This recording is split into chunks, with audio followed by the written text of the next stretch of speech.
All right, America, let's sit down and have a real conversation. See, everybody got something to say about immigration, but let's be honest, half of you all don't even know how your own taxes work, let alone what's going on at the border. 1 minute it's we need workers. Next minute it's they're taking our jobs. Like, which one is it? Now, we ain't going to do no CNN versus Fox News nonsense today. We're looking at real numbers, real policies, and the real impact undocumented immigrants have on your city, your job, and your tax dollars. And if you think you already know everything about it, I promise you don't. By the end of this, you might be mad, enlightened, or just confused. But one thing's for sure, you're going to see immigration in a whole new way. Buckle up.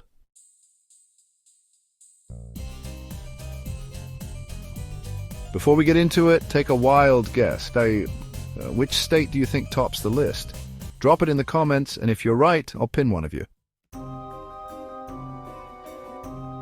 If you enjoy content like this, hit that subscribe button and turn on notifications.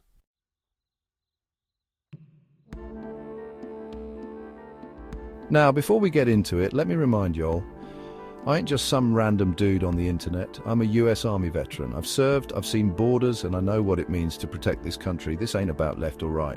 This is about what's really happening in America, and whether you see immigration as a blessing or a problem, one thing is for sure, it ain't going away.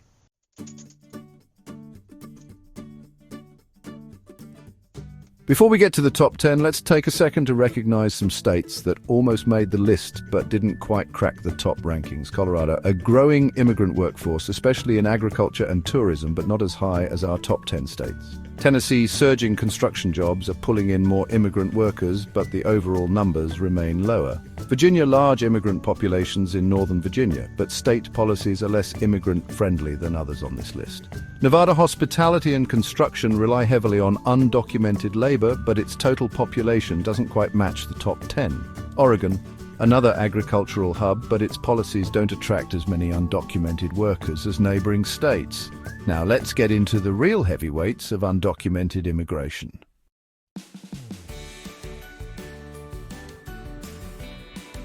Washington state, land of Starbucks tech nerds and enough rain to make you want to crawl back into bed. Oh, and 300,000 undocumented immigrants, founded 1889. Who founded it? Primarily settlers from the Oregon Trail, led by European Americans.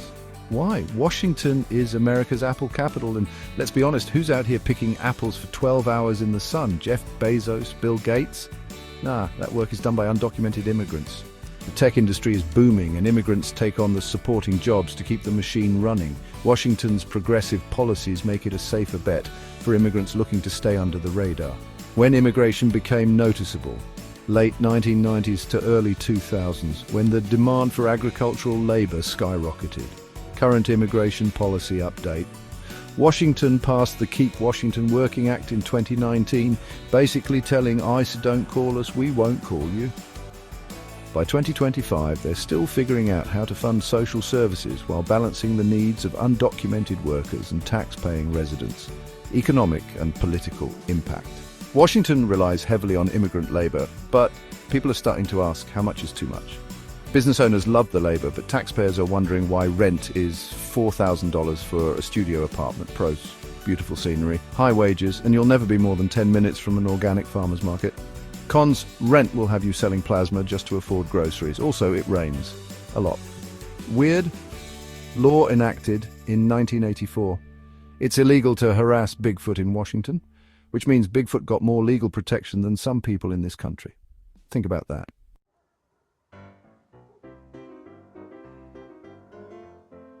North Carolina, where barbecue, college basketball, and 325,000 undocumented immigrants all exist in perfect harmony, founded 1789. Who founded it? English settlers, but let's be honest, Native American tribes were here first, when immigration became noticeable. 1990s and early 2000s, when the state's agriculture and construction industries exploded. Current immigration policy update. North Carolina is split down the middle. Some counties have immigrant-friendly policies, while others are pushing for stricter verification laws. Economic and political impact. The state depends on undocumented labor for farming and construction, but tensions rise as debates over wages and social services heat up. Business owners want looser labor laws, while conservative lawmakers push for stricter enforcement. Pros: affordable-ish cost of living, great food, and southern hospitality. Cons: hurricanes, allergy season, and you will get into a debate about college basketball. Weird law enacted in 1975. It's illegal to sing off-key in North Carolina, so if you can't hold a tune, stay quiet.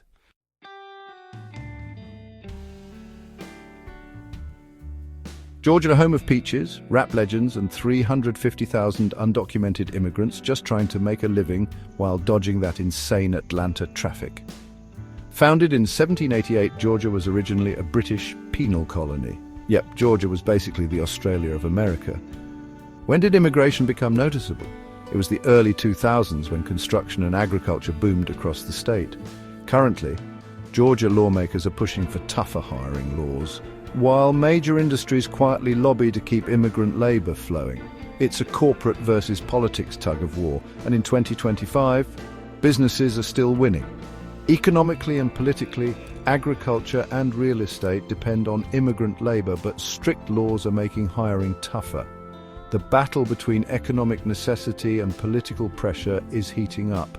On the pro side, Georgia offers an affordable-ish cost of living, a booming job market, and some of the best food you'll ever eat. On the con side, there's humidity that will ruin your hair and traffic that will ruin your sanity.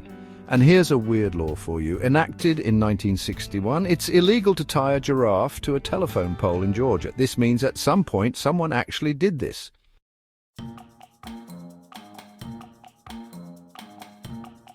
Illinois, where 400,000 undocumented immigrants live among deep dish pizza debates, political scandals, and weather that can't make up its damn mind. Founded in 1818 by French explorers and Midwestern settlers, immigration became noticeable in the 1990s and early 2000s when Chicago became a major sanctuary city. Currently, Illinois is one of the most immigrant-friendly states. They even let undocumented workers apply for financial aid for college. In 2025, politicians are arguing over budget concerns as social service demands grow. Economically and politically, Chicago thrives on immigrant labor, but debates rage on about how much taxpayer money should support undocumented communities. Crime and immigration get lumped into the same conversation, but studies show the majority of undocumented workers contribute more than they take. On the pro side, Illinois offers world-class food, big city opportunities, and enough history to make a museum jealous. On the con side, there are winters that will make you rethink your life choices, plus taxes higher than Snoop Dogg on a Sunday. And here's a weird law for you, enacted in 1905. It's illegal to fall asleep in a cheese factory in Illinois. Listen, if you're working in a cheese factory and you're that tired, maybe let them nap.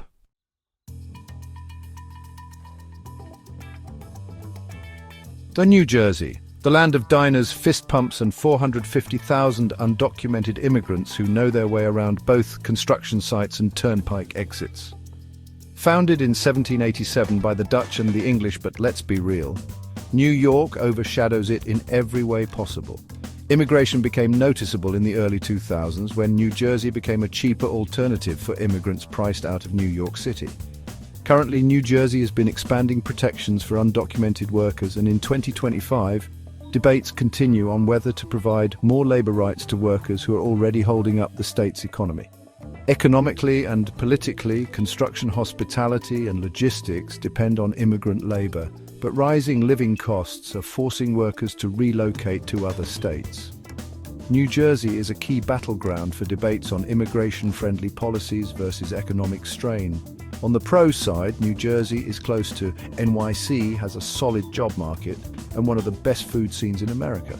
On the con side, it's expensive as hell, has the worst traffic ever, and let's not even talk about those property taxes. And here's a weird law for you, enacted in 1906. It's illegal to slurp soup in New Jersey, so next time you hit up a diner, sip responsibly.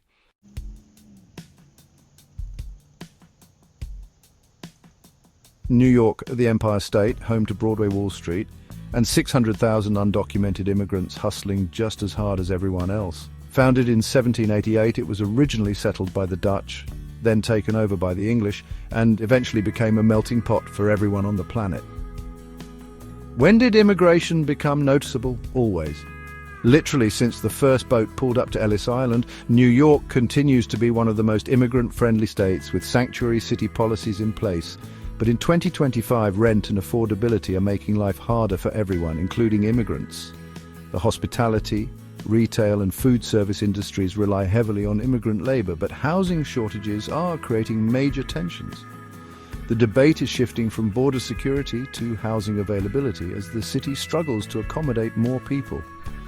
Now, let's talk pros and cons.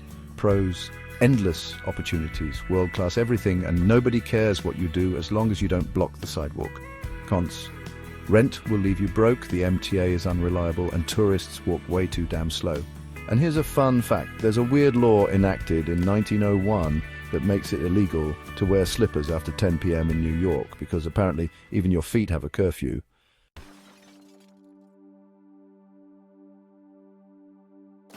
Florida, the only place where 900,000 undocumented immigrants are somehow surviving hurricanes, alligators, and Florida man. Founded in 1845. Who founded it? Originally Spanish explorers, then a mix of settlers, pirates, and folks who just wanted to live tax-free. When did immigration become noticeable? The 1990s and early 2000s, when Florida became a major entry point for Caribbean and Latin American immigrants. Current immigration policy update. Florida's governor tightened immigration laws in recent years, making it harder for undocumented workers to get jobs, but the tourism and agriculture industries still depend on them heavily. By 2025, some businesses are quietly pushing back, saying they need the labor to keep the economy moving.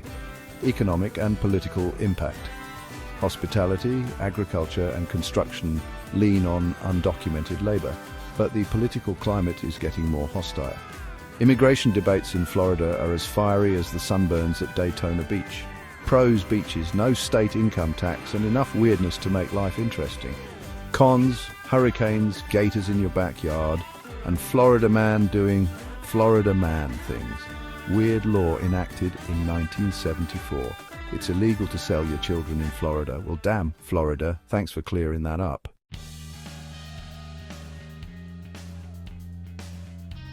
Texas, the land of BBQ, oversized everything, and 1.6 million undocumented immigrants who somehow managed to survive that insane summer heat. Founded in 1845. Who founded it? Originally Spanish and Mexican territories, then taken over by cowboys and folks who really loved the idea of independence. When did immigration become noticeable? The early 2000s, when massive job growth in construction, oil and agriculture made Texas a magnet for immigrant labor. Current immigration policy update.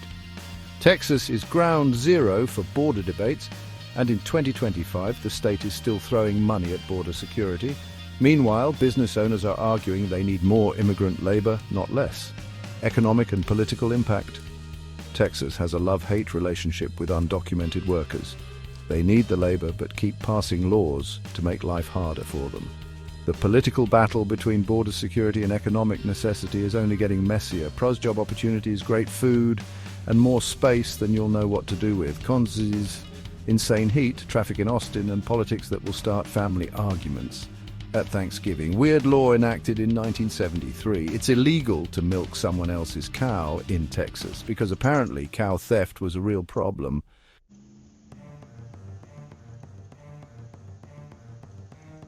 California, the land of Hollywood wildfires and 1.9 million undocumented immigrants who are somehow surviving the insane cost of living. Founded in 1850. Who founded it? Originally Native American tribes, then Spanish explorers, then a whole bunch of gold prospectors who showed up in 1849. When did immigration become noticeable?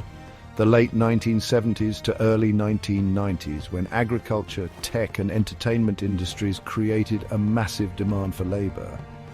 Current immigration policy update. California has some of the most immigrant-friendly policies in the country, with sanctuary city laws in places like Los Angeles and San Francisco. But in 2025, wildfires, droughts and rising costs are making it harder for everyone, including immigrants, to stay afloat. Now, the debate is shifting. Should the state provide more legal pathways to workers who are already keeping the economy alive? Economic and political impact. Businesses thrive on immigrant labor, but taxpayers argue housing costs and public services are maxed out. Crime and immigration often get lumped into the same debate, but research shows most undocumented immigrants contribute more to the economy than they take. Pros: job opportunities, beautiful weather, and a cultural melting pot like no other. Cons: rent will make you cry. Wildfires are basically a season now, and gas prices are straight up disrespectful. Weird law enacted in 1925. It's illegal for a frog to die during a jumping contest in California. That means a frog's life is legally protected at a fair, but a human can still get evicted over sudden rent hikes.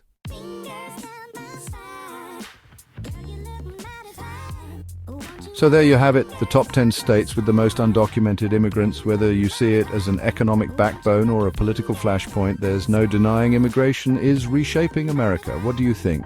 Are these states handling immigration the right way? Should policies be stricter or more lenient? Drop a comment below, subscribe and join the community.